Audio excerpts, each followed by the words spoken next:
ஒரு இயக்கம் 75 ஆண்டு காலம் நிலைச்சு நிற்கிறதும், ஒரு இயக்கம் 75 ஆண்டுகள் கழிச்சும் கம்பீரமாக காட்சியளிக்கிறதும் சாதாரணமான சாதனை இல்லை. இதுக்கு முழு முதல் காரணம் நம்முடைய அமைப்பு முறைதான் என்பதை நான் நெஞ்சு நிமிர்த்தி சொல்லுவேன். 1977ஆம் ஆண்டு சட்டமன்ற தேர்தலில் கழகம் தோற்ற போது இத்தோடு திமுக முடிஞ்சதுன்னு சில ஊடகங்கள் எழுதினாங்க.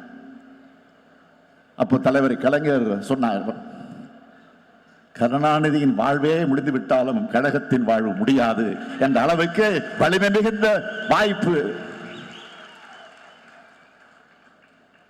அப்படிப்பட்ட ஒரு அமைப்பை கொண்டது திராவிட முன்னேற்ற கழகம்னு சொன்னார். லட்சம் கிளைக்கழகங்களை கொண்டது நம்ம தலைமை கழகம். இன்றைக்கு நாங்கள்லாம் தலைமை கழகத்தில் கம்பீரமா உட்கார்ந்து இருக்கிறோம்னா அதுக்கு அடித்தளம் இருக்கிறது. அந்த அடித்தளத்தில் இருக்கிற கிளைக்கழகங்கள் அடிக்கட்டுமானம் ஸ்ட்ராங்கா இருந்தாதான் மேல்கட்டுமானமும் வலிமையாக இருக்கும். அந்த அடித்தளத்தை பேரறிஞர் அண்ணாவும் தலைவர் கலைஞரும் இனமான பேராசிரியரும் இன்னும் எத்தனையோ தலைவர்களும் உருவாக்கி கொடுத்துட்டு போயிருக்காங்க. தலைவர்கள் எத்தனையோ தளபதிகளை போராளிகளை வீரர்களை உருவாக்கி சென்றிருக்காங்க.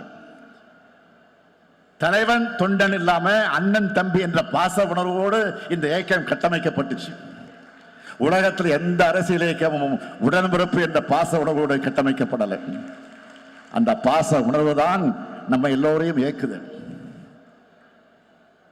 திராவிட கொள்கையை ஊட்டின பேரறிஞர் அண்ணா அவர்கள் முதல் முறை கோட்டையை கொண்டு வந்து முன்னேற்ற கழகத்தை நிலைநிறுத்தினார். அதைத் தொடர்ந்து 4 முறை நாட்டை ஆளும் வாய்ப்பு ஏற்படுத்தி காட்டினார் தலைவர் கலைஞர் அவர்கள். 6வது முறை அரியணை ஏற்றக்கூடிய அந்த கடமையை செய்கிற கட்டளையை என் தோல்ல விழுந்துச்சு. லட்சக்கணக்கான உடன்பிறப்புகளின் துணையோடு பெரும்பான்மையான தமிழ் மக்களின் நம்பிக்கையை பெற்று திராவிட மாடல் ஆட்சியை நாம் நடத்திக்கிட்டு இருக்கிறோம். இப்படி வரலாற்று முக்கியத்துவம் இந்த காலகட்டத்தில் நாம் எல்லாரும் இந்த இயக்கத்தில் பொறுப்புகள் இருக்கிறோம். இந்த இயக்கத்தால தொண்டர்களாக இருக்கிறோம் என்பதுதான் நமக்கான வாழ்நாள் பெருமை. இந்த தருணத்தில் ஒரு முக்கியமான செய்தியை நான் சுட்டிக்காட்ட விரும்புகிறேன்.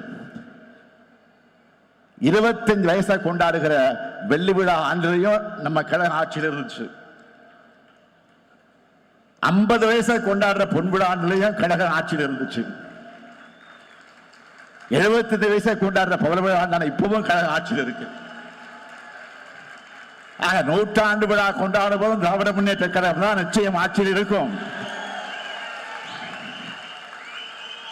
இன்னும் சொல்லணும்னா திராவிட முன்னேற்ற கழகத்தோட தேவை இன்னும் 100 ஆண்டுகளுக்கு இருக்கு. கடந்து வந்த 75 ஆண்டுகளை எத்தனையோ சாதனைகளை செஞ்சிருக்கிறோம். தாய் தமிழ்நாட்டுக்கு தமிழ்நாடுன்னு பெயர் சூட்டணும். பல்லாயிரம் ஆண்டு பழமை கொண்ட நம்முடைய தாய்மொழிக்கு செம்மொழி தகுதியை பெற்று தந்தோம். ஆதி திராவிடர், பிற்படுத்தப்பட்டோர், மிகவும் பிற்படுத்தப்பட்டோர், சிறுபான்மையினர், பெண்கள், உழவர்கள், நெசவாளர்கள் என விளிம்பு நிலை மக்களை கல்வியில வேலை வாய்ப்புல உன்னத இடத்துக்கு உயர்த்தணும். எத்தனையோ பள்ளிகள், எத்தனையோ கல்லூரிகள், எத்தனையோ பல்கலைக்கழகங்கள் அத்தனையும் நாம் உருவாக்கினது. சாலைகள், பாலங்கள், அணைகள், நவீன நகரங்கள், தன்னிறைவு பெற்ற கிராமங்கள்னு உள்கட்டமைப்பு வசதி எல்லாத்தையும் உருவாக்கி தமிழ்நாட்டை நோக்கி இந்தியாவே திரும்பி பார்க்க வச்சிருக்கிறோம். கடந்த 3 ஆண்டுகள் மட்டும் எத்தனை சாதனைகள்! மகளிருக்கு 1000 ரூபாய் உரிமை தொகை, உயர்கல்வி பயிலக்கூடிய மாணவ மாணவியருக்கு மாதம் 1000 ரூபாய் உதவித்தொகை, பள்ளி குழந்தைகளுக்கு காலை உணவு திட்டம், பணிக்கு செல்லக்கூடிய மகளிருக்கு கட்டணமில்லா பேருந்துன்னு ஒவ்வொரு தனி மனிதரையும் காக்குகிற அரசாக நம்முடைய திராவிட மாடல் அரசு செயல்பட்டுக் கொண்டிருக்கிறது. இத்தனை திட்டங்கள் எந்த மாநிலத்திலேயாவது இருக்கிறதா என்று இல்லைன்னு சொல்லத்தக்க வகையில் தான் எந்த மாநில அரசும் ஒரு மாநிலத்துக்கு நன்மைகள் செஞ்சு தந்தது இல்லைன்னு சொல்ற அளவுக்கு தான்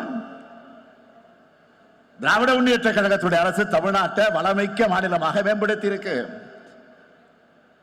தொடர்ந்து வளப்படுத்தி வருது. நம்முடைய எல்லா கனவுகளும் நிறைவேறிச்சான்னு கேட்டா இல்ல. மாநில உரிமைகளை வழங்குகிற ஒரு ஒன்றிய அரசு அமையல. நிதி உரிமை உள்ளிட்ட கோரிக்கைகளுக்கு இன்னமும் நாம் போராட வேண்டிய நிலையில் தான் இருக்கிறோம். இப்படிப்பட்ட ஏராளமான நெருக்கடிகளுக்கு இடையில தான் தமிழ்நாட்டை எல்லா விதத்திலையும் முன்னேற்ற ஒற்றை இலக்கோடு திராவிட முன்னேற்ற கழக அரசு செயல்பட்டு வருது. பேரறிஞர் அண்ணாவும் தலைவர் கலைஞரும் வலியுறுத்தின மாநில சுயாட்சி கொள்கை என்பது நம்மோட உயிர்நாடை கொள்கையில ஒன்று. தலைவர் கலைஞர் எளிமையா சொன்னார், நம்ம கோட்டையில் இருந்தாலும் அங்க இருக்கக்கூடிய புல்ல வெட்ட கூட உரிமை இல்லை, அதுக்கு மேல அனுமதி வாங்கணும். இன்னைக்கு கிரீன் பண்ணுக்கு எவ்வளவு வரி போடுறீங்கன்னு கேட்க கூட உரிமை இல்லாத நிலை உருவாகி இருக்கு. இந்த சூழல்ல மாநில சுயாட்சி வென்றெடுப்பதற்கான ஒரு அறிவிப்பு தான் இந்த புகழ விழா செய்தியாக நான் சொல்ல விரும்புகிறேன்.